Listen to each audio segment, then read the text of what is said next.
So today we're going to be taking a look at a scenario where the Dutch Empire at its peak comes back. This was the Dutch Empire in episode 29, I believe, from when they were at their full peak. And I think they're the biggest they've ever been in this scene. I mean, maybe the one before might have been a little bit bigger. But this is sort of their, just peak and just the biggest they've ever been. So, well, yeah, I guess that's cool. If you enjoyed this video, make sure to subscribe, and yeah, let's just get straight into it. So firstly, what I think is going to be happening is the Dutch are going to invade the Danzig country and just fully annex them. Also, if I haven't mentioned already, AN or any alliances don't really exist in this timeline, so well, yeah. And we're assuming that they are extremely expansionist, so I think they're just going to pick on all the small nations, so Switzerland is also gone. And then we're going to see them declare their first major war, and that's going to be on Poland here. And yes, you're already seeing what I'm doing. And this definitely isn't copied off something that we saw before in real life. That no, I would never do that. No. But the Dutch and Russians are simply just going to basically split Poland. And they look something like this in the kind of division. And we're going to see a peace treaty now. But the Dutch don't actually get as much land as you would think. The Russians actually probably get... Whoa, that's a bit big. This border looks really ugly, so I'm just going to 1 second fix it. But yeah, the Russians probably get a bit more land than you guys would have thought. Okay, so the border's been semi-fixed. It looks better than it did before, but... yeah, I probably should have followed the provinces, but who cares. Anyway, next, the Germans are going to, the Dutch are going to invade the remnants of the German country, although it's probably more Austria at this point, as they will send their troops in to this country, and yeah, it's going to be quite easy for them to do this, and the Germans are just completely defeated, and they push back down here to Venice. This isn't really Venice, it's more like Slovenia, kind of Balkan area, and they'll be eventually fully pushed out, and they're going to be annexed by the Dutch now. And also another peace treaty, well, the Dutch have now basically locked in down on Italy, so if they wanted to invade these two countries, they totally could. And then the Dutch are going to actually invade into the Hungarian country, right, only a few weeks after that, and eventually they're going to have the first country that's going to get angry enough to kind of form a small coalition. That's actually going to be Norway. Norway lost a bit of this Swedish land to the Dutch, so they're going to start an invasion back into, well, the Dutch, so yeah. And they're going to push the Dutch all the way down to this southern region of Sweden, and they are kind of just locked now here, and they're going. It's going to be a bit of a stalemate up in this region. Obviously, because the Dutch will probably more focus on their armies taking back Hungary, but this kind of Norwegian push is going to let the Hungarians push slightly back against the Dutch, keeping the terrible. Actually, the border doesn't look as bad as it did before because Hungary just looks more long now. But the Dutch are actually going to get an ally, which is kind of unexpected, and that's actually the Farmers Union, who will start an invasion into the Hungarians. And you may ask, why are they doing this when the Hungarians and the Dutch, or the Farmers Union and the Dutch, were the biggest enemies for a long time? Well, it's because the Farmers Union, they got some land taken off them in World War V, which will then allow the Dutch to focus their full army down on Norway, which they'll manage to push the Dutch down to this region of Sweden. However, after that, they'll just simply be pushed up, and the Dutch are going to just fight back extremely well against the Norwegians over here. And they push all the way up to here and start their own invasion then into the Norwegians. And yeah, it's kind of cooked. And once they capture this Stockholm area, the Dutch are going to propose to the Norwegians that if they leave the war, then they won't face any major losses, and it'll be probably just be minor. And the Norwegians are going to go ahead and accept this offer. So let's go ahead and take a look at the peace treaty. This is going to be the peace treaty here. We have the blue country being split between the Farmers Union and the Dutch, and Sweden or Norway loses a little bit of land, but not really too much. It's not the most valuable thing. And then we see the Dutch take on probably what is their first, the strongest country they've taken on so far. That is going to be the French. I mean, obviously besides Norway, but Norway attacked them, so it doesn't really count. They're going to be invading the French to try and take over Brittany, or not just Brittany, but also all that. But they first take over Brittany, and then start an invasion into the actual Green France areas. I'm sure Green France mapping is really happy at this. But the French are actually going to have a small invasion point down in the south, where the most, it's not really French population, but they're going to just invade the French region just like this, and actually push back the Dutch quite a lot in this region. However, the Dutch will call on another country to join, and that is Iberia, which is Unitarian now, but screw the Unitarians, no one likes them. But the Iberians will invade into the French, and also kind of push them fully out down here. This weird, penis looking thing, no. And the French will be fully pushed out of the Dutch territory, and we'll also see an invasion down here in the south, well, just into the Dutch, or into the French, sorry. and it's not looking good for the French. And eventually they'll just simply be split between the Dutch and the Iberians. And yeah, let's take a look at the peace treaty.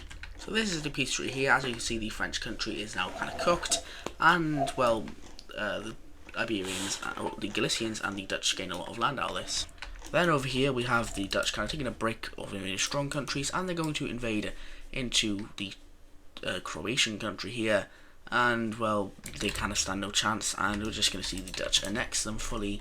And now the Dutch are probably the strongest country in the world. I mean, they own like half of Europe, but at this point they've gotten so strong to the point where there's going to be a coalition formed against them. And this coalition is quite big, and it is known as the Anti-Dutch Expansion Coalition. As I know, well, obviously Russia's authoritarian, and Ireland doesn't really like them, but they see the Dutch as a greater threat at this point, so they're just going to kind of put the differences aside, and well, they're going to just invade the Dutch themselves. Firstly, we have the Irish pushing the Dutch fully out of England and retaking the whole of the British Isles for themselves, and also do that. However, the Dutch aren't going to be alone, and they're going to have some allies. They are going to well, this is just going to be their kind of anti-coalition, and the Galicians are going to join it, and we also have the Andalusians joining it as well. And also, this is a bit of a kind of a shocking one, but Finland will join, as Finland doesn't really like Russia, so it's kind of like a, you know, I guess win-ish thing. And the Dutch do kind of look like something else, but I'm not going to say what that is because it could get me demonetized. But the Russians are going to start an invasion into the Dutch. This is the second time, well, I mean, it was kind of like the start of World War II, or it was the Dutch winning, but in this we're going to see the Russians push into the Dutch, as this is a lot of territory that isn't fully assimilated. This area is quite rebellious, but the Russians are going to push the Dutch all the way back to the real life border of Germany, which kind of makes them look a lot less threatening. And the Greeks are going to start a lot of bombarding stuff in the Adriatic, and also start supplying the Italians, which Savoy is going to be able to start an invasion into the Dutch, as they'll start the invasion right here, kind of going in, well, it's kind of past the Alps, so it doesn't really matter, but they're going to invade into the Dutch, as well as the Lime team, or the what's this country? I don't know what the country is. But they're both going to invade. I'm just going to call these guys Italy. Italy is going to also invade into the Dutch.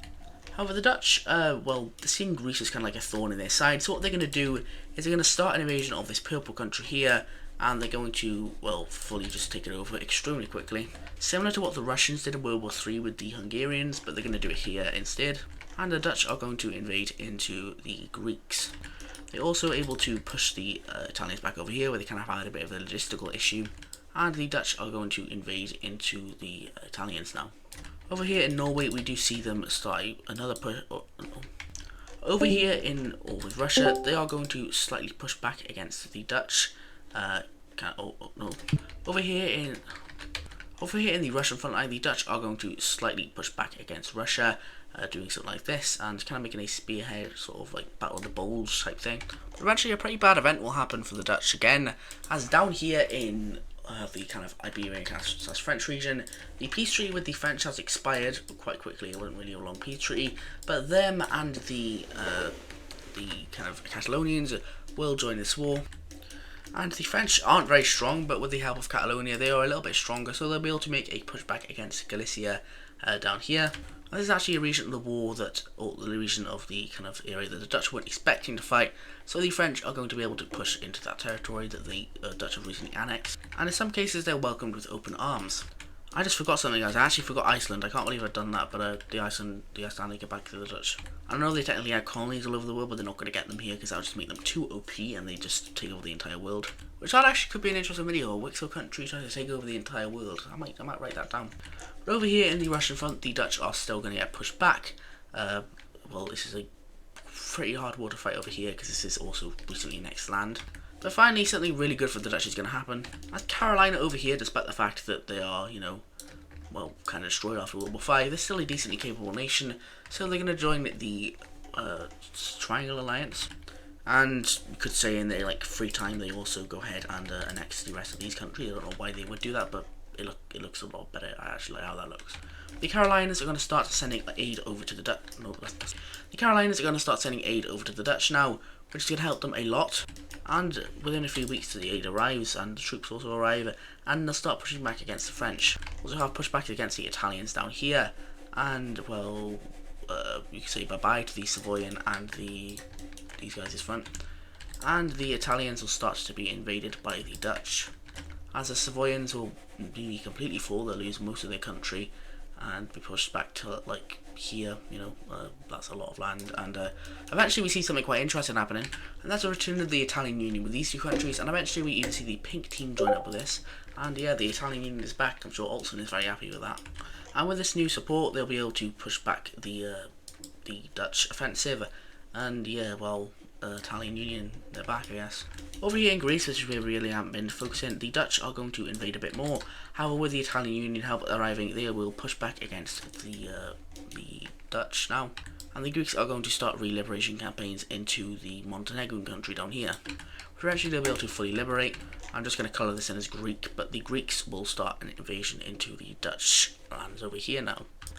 In the eastern parts, the Dutch are going to get massively pushed back by the Russians. Another bad thing has happened, as now the Norwegians are going to join in on this war against the Dutch, and the Finnish are automatically like, uh-oh, because they tried to start invasion into Russia, but it hasn't really worked. And now, officially, with these guys joining in, very quickly the Finnish start to fall. Their capital is very quickly captured. And even in the north over here, which the Norwegian troops are very suited to, they'll be able to push down the Kola Peninsula and capture all of this land, and push back against the, or just kind of squeeze the Finnish in. And they look something like this now, and this is bad because they just lost one of their members. And the Italian Union will now be able to push the Dutch forces out of their country. And yeah, you could say this is kind of like a World War VI, but not really, because not every continent's involved. Down here in Iberia, we will see some slight pushbacks by the countries. However, Catalan troops are now invading into the Galicians, in which the Andalusians are like, yeah, why are we even here? We don't even like the Galicians. And they're going to leave the triangle, I guess, thing, and the Galicians are sad. And eventually, after a while, we just kind of see the French and the Galicians just enclosing on this land. And, well, yeah, bye-bye, Galicia, yeah. And now the fully united front will start invasions into the main Dutch land. As the Italian Union will invade out from over here, starting invasions into the Alpine regions. However, they just hit like that, so they're able to do it. The Greeks will also do similar things in this region here, meeting up with the Russians. Also have the French over here being supplied with a lot of stuff. And I know I said Carolina had supported these guys, and they still are, but support it's too little, too late kind of, and it's just not arriving quick enough. And eventually we have something called E-Day taking place, and the Irish will make an invasion into this Calais, that's Belgian region, and they'll start to push along the coast over here, and you're getting a kind of flashback to World War IV. As within a few months the Dutch Empire will kind of completely fall, as the Norwegians will push down into Sweden, capturing all of Sweden extremely quickly, unlike last time, and also pushing down the Danish peninsula. We then have the Russians also making a bigger invasion into the Dutch as well, basically taking all of Germany at this point, which is a huge thing that they've done. And we also have the Irish invading over here and making a huge invasion into the Dutch now, as the Italian forces will now push out and eventually do something like this. And the final Dutch battles will start to be lost, as the coalition forces will now start pushing in, and, well, it looks over for the Dutch, as eventually, after a long time of fighting, the coalition will start to close in on the major city, and the third battle of Amsterdam will take place. This one is more bloody and brutal than the last two, but the two forces will once again close in, and the Dutch, for the final time, will be defeated. The Dutch Empire, like I said, the final time, is defeated, and these guys, they're going to be a lot more harsh than they were in both World Wars, because they don't want this country existing, and the Dutch aren't even going to exist after this war. Like, that's how bad it is. But anyway, let's take a look at the Dutch disappearing from the map, and let's also take a look at the peace treaty. So this is going to be the peace treaty here, and wow, there's a lot to kind of unpack. Let's start over here in Iberia, as the Galicians are heavily nerfed. They look like how they did just after World War. They look like how they did after the Mediterranean War. An interesting thing also happens down here, as the French give up their kind of like Spanish land, like pointed down. They give that up to the Catalonians, who now stretch a lot further into Spain. So do the French as well. We then have basically all countries that the Dutch had released, although the Farmers Union does keep this land here. And yeah, the Russians will annex a ton of land. They will annex Poland, Kaliningrad, and all that. Oh no, Poland, Kaliningrad West, got to remember that bit and all that. But you may wonder, like, why do they annex all this land, and like the rest of the countries don't really annex any land except for like Ireland down here, but that doesn't matter. Well, these guys do this because Russia is a dictatorship, and kind of like the Soviet Union after World War II in real life, they're just going to annex all this land because, like, why not? We then have the Irish taking this, like, sort of Normandy land here. The French will also take a bit of land like this. We have a kind of new country here also being released. And also the Italian Union comes back. And now for the partition, the French will actually get probably the biggest puppet state, however, it is the least populated one. The Irish will get the best one out here, which is kind of where the capital area is. The Russians will get this northern Dutch area, and the Italian Union will get this one here. So this is the peace treaty. I don't think I missed anything else. But yeah, this is what if the Dutch Empire came back, and you can see that, well, that's happened. And in the following years, the kind of Europeans over here will decide to basically, in the following years, a pretty big sort of Cold War will start between the Russians and the Western Europeans over here. What we end up seeing is all of the Western Europeans, they'll kind of merge their claim into one, and we have one single kind of unified Dutch state coming back. However, the Russians won't do the same, and instead they'll release a kind of different thing. Also, I think Germany is Russian, like, kind of influence at this point, so just saying. But what we have the Dutch doing is releasing their own puppet state and creating, well, we have West Dutch and East Dutch. And, well, if you guessed it already, this is also like the start of the Second Cold War. So I hope you guys enjoyed this video of what if the Dutch came back to 80s Pro WICSO. I might do more 80s Pro WICSO content in the future because, well, the series is ending soon. And, well, I just want to milk the views, alright? Give me all the views! But yeah, like I said, this is going to be on today's video. I hope you guys have enjoyed this one. If you did, make sure to like and subscribe. And I'll see you in the next one. Bye-bye.